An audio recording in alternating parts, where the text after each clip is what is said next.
বাবুল, শিক্ষকদের কর্মসূচি সম্পর্কে আমাদেরকে জানাবেন।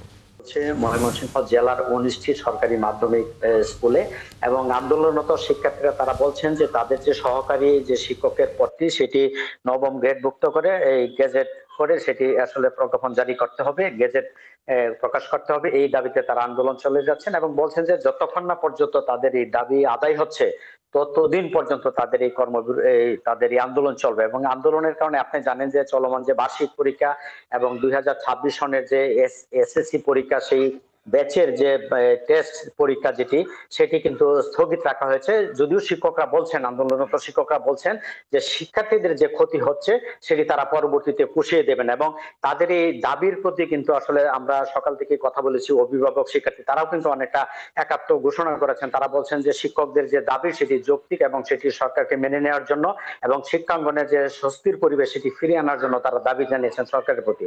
এবং আন্দোলনরত শিক্ষকরাও আশা করছেন যে সরকার অবিলম্বে তাদের দাবি মেনে নিবে এবং শিক্ষার স্বাভাবিক পরিবেশ ফিরে আসবে। আমরা একটু আন্দোলনরত একজন শিক্ষকের সঙ্গে একটু কথা বলতে চাই যে আপনাদের এই দাবি, এই কর্মবিরতি কতদিন চলবে? বাংলাদেশ সরকারি মাধ্যমিক শিক্ষক সমিতি 4টি দাবি আদায়ের লক্ষ্যে আজকে থেকে কর্মবিরতি ঘোষণা করেছে। আমি সরকারের কাছে সবিনয়ে অনুরোধ জানাবো যে এই দাবি যত দ্রুত আদায় হবে শিক্ষকরা তাদের কর্মবিরতি প্রত্যাখ্যান করবে এবং তাদের যার যে কাজে যাবে। যেহেতু বিদ্যালয়ে বার্ষিক পরীক্ষা এবং টেস্ট পরীক্ষা চলছে, এটা যেহেতু স্থগিত হয়ে গেছে, এটা আমি বিনয়ের সাথে অনুরোধ জানাবো যে এটা দ্রুত সমাধান। বাবুল হোসেন, অসংখ্য ধন্যবাদ। আপনার মাধ্যমে আমরা শিক্ষকদের প্রতিক্রিয়া শুনছিলাম। দর্শক সহকর্মী বাবুল হোসেন ছিলেন এতক্ষণ আমাদের সাথে ময়মনসিংহ থেকে।